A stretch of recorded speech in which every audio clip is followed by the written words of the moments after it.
Hey y'all. So, the objective, factor by grouping. We've been working on factoring using the box method, and so now I'm going to show you what to do if you have more than a trinomial.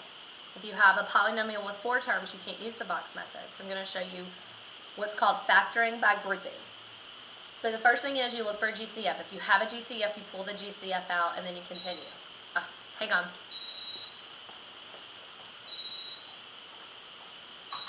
Hey. Okay, 10 minutes.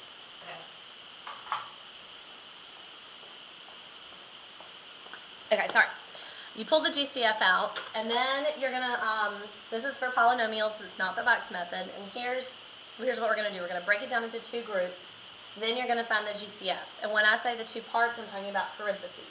You want to make sure that you have a set of parentheses that is the same, and so I'm going to explain that, but that's going to be one of our helpful hints, is the parentheses need to be the same. Okay? So here we go. First examples, copy them down.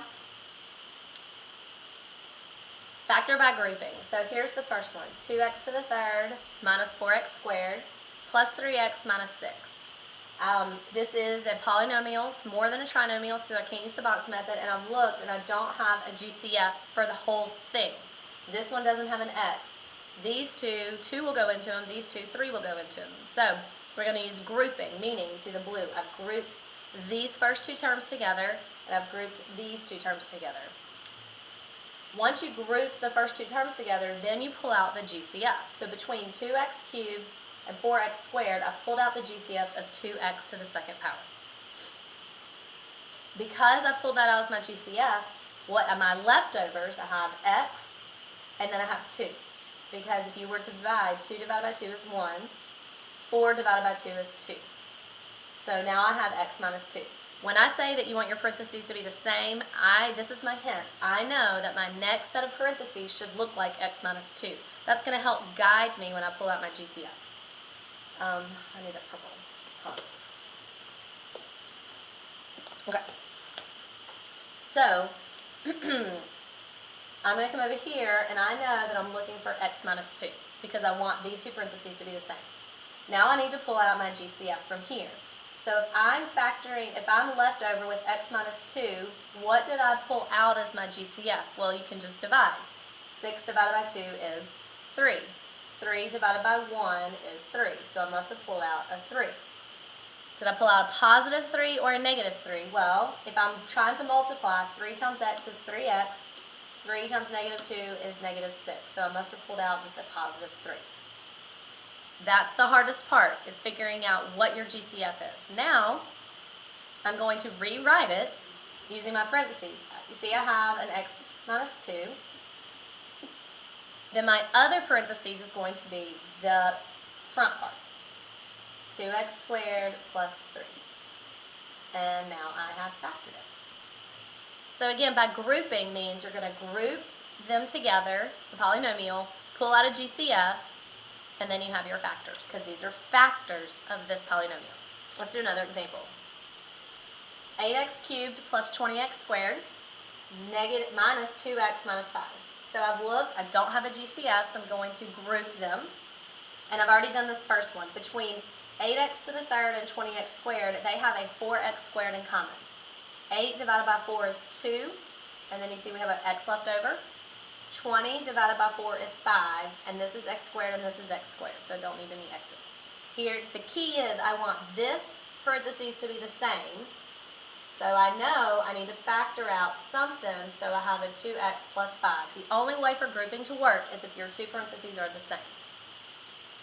Because this up here is 2x minus 5, I have to figure out what can I factor out, so when I multiply, I would still get a minus 2x minus 5. And maybe you see that you would have to pull out a negative 1, because if you distributed a negative 1, that would make this a negative 2x, and a negative 1 would mean that was a negative 5. Now I'm going to rewrite them. 4x squared minus 1, and then 2x plus 5. Okay? Factoring by grouping. Copy these down.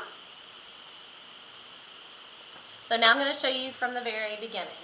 we look for a GCF, and I do not have one between 6s and 7s. We don't have a GCF. So I'm going to group them, and I'm going to pull out the greatest common factor. So between 6x squared and 7x squared, my greatest common factor is an x squared. Meaning,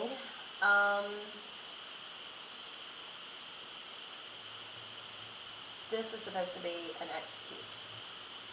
Sorry, that's supposed to be an x cubed. I apologize. I can pull out an x squared, which means I have a 6x left over from here. 6 divided by 1 is 6, minus I have a 7 left over because I took out an x squared. So the x's are taken out, so all I need is a 7.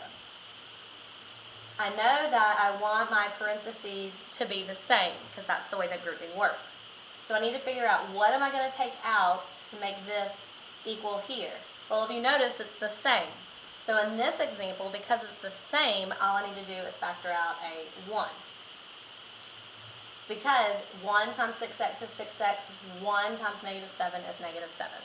Now that we have grouped them and we found the GCF, now I rewrite it. X squared plus 1, 6x minus 7. Factor by grouping. All right, the next example has 2 variables, so let me show you how to do one with 2 variables. We look for a GCF, and we do not have a GCF, so I'm going to group them, and I'm going to find the GCF. AB minus 2AC, well, they have an A in common, and I'm left with B minus 2C, because I have a B left over, and then I have a 2 and a C left over. I know I want B minus 2C as my parentheses. So now what am I going to factor out? And remember, you can divide. 6 divided by 2 is 3. 3 divided by 1 is 3. So I'm going to factor out a 3. Do I want it to be a positive 3 or a negative 3? And so I need to look at my signs. This is a minus, so I want it to be the same. So I'm just going to factor out a positive 3. Now I'm going to combine. I have an A plus 3. And then I have a B minus 2C. So when you have letters, multiple letters, don't freak out because you have an A, a B, and a C. You're just going to treat them like numbers, and if you can factor it out, factor it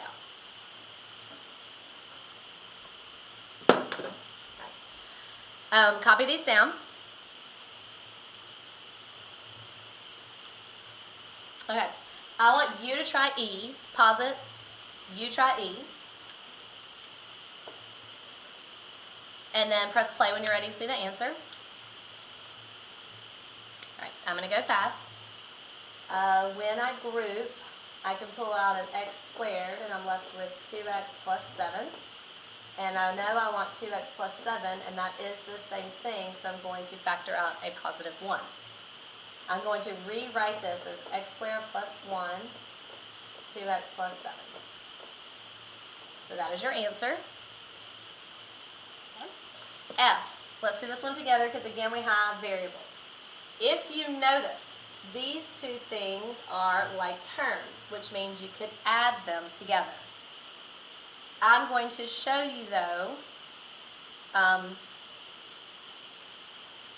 well, we're going to add these together, and we're going to get 17xy, 10x squared, plus 17xy plus 3y squared. Now, just because it starts out as a polynomial, if you can add things together and make it a trinomial, then please do. You see, I've added these two, and I got 17xy. Now, because I have a trinomial, I could do the box method, and I could